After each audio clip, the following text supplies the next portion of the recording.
From my very first live stream, Kyle told me there was this great guy who loves to mod for people, and his name was Punkwaddle. I had no idea who this dude was.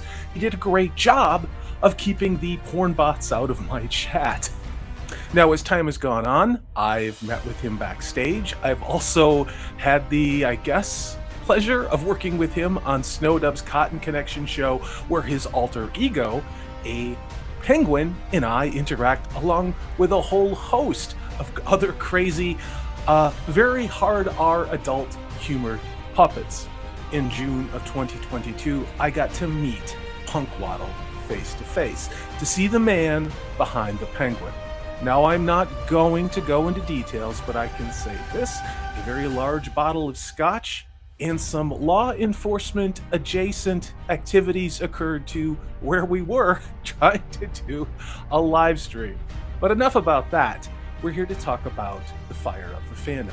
This is the 14th interview that I have done in this series, and nothing could be happier than to present to you my friend, and I really do mean that, my friend, Punkwaddle.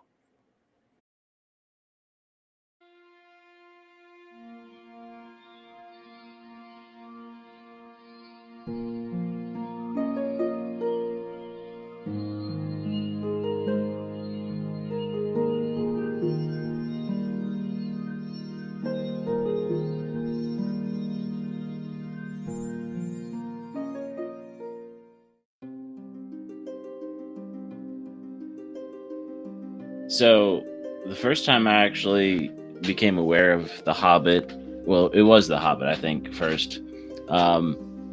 As a young child, before I could really, I had a basic reading level, but my mom actually really loved the books.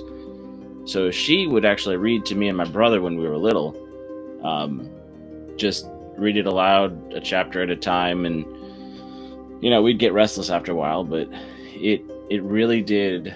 Just being able to sit there and listen to it and have my imagination stirring, even from an early age, the fantasy and just the beauty of the world he created. So it was with me from a really young age.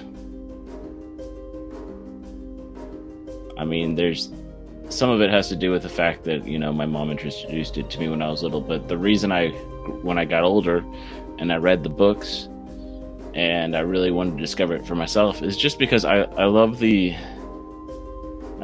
fantasy elements of it. The Middle Earth, the goblins, the elves, those sort of fantastical creatures. But you have a group of, I guess in the Hobbits, it's a bunch of different dwarves and a bunch of different personalities in this ensemble, in this journey, and just all the little... all the places they get to go, and you get to see them experience and grow as characters. And it's not just about one character, it's about all of them. You get to see them all develop throughout the story. That's a tough question, really. Actually, a really, really tough question. Because in my mind, a lot of times it was the fellowship, and it was the group. And maybe in the movies when they were portrayed, I don't know. I'm not sure. It's a Okay. no. I mean, it's a real question. It's just the fact that I'm trying to think of anything that really, really stood out to me. I just loved the interactions and I loved the conversations. Being in my own sociological background, it was just fun to see the characters and story develop. I would always go back to the books, though. I really, really enjoyed the Peter Jackson film. It really did a lot of justice to the books. I mean, there's things that got missed. There's things that cut out, like Tom Bombadil, which could be his own movie. There's a lot of stuff that they couldn't put in, and some of the breaks between the books and the movies were different because they were trying to adapt it all. But I would say like the old cartoon iteration and some of the other stuff all had its own versions and tones of Tolkien, and you can definitely see how the creative side of those those people trying to bring that to life. When it comes to the imagination, I love going back to the books where my imagination was initially stirred, and I can see the images in my mind. Now, of course, I might not see the same images that I saw when I was, 30 years younger than I am today, but still the same swelling of emotions, and I still remember, my favorite parts of the books and stuff.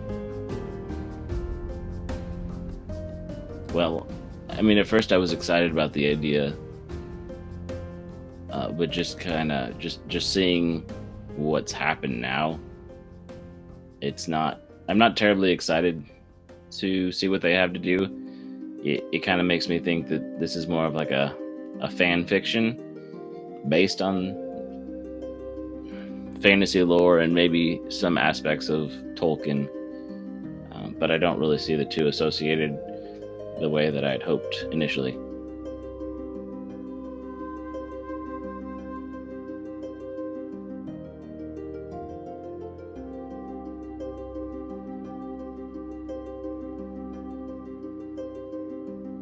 As ever, this is Salty Texas Sea. I am Corey DB. Thanks so much for watching. If you like what you've seen and heard, please hit that thumbs up button. If you haven't subscribed, I'd love to have you on board. That way and we have things like live streams, which we are going to be doing every Tuesday evening. Take care. I hope you're having a great 2022.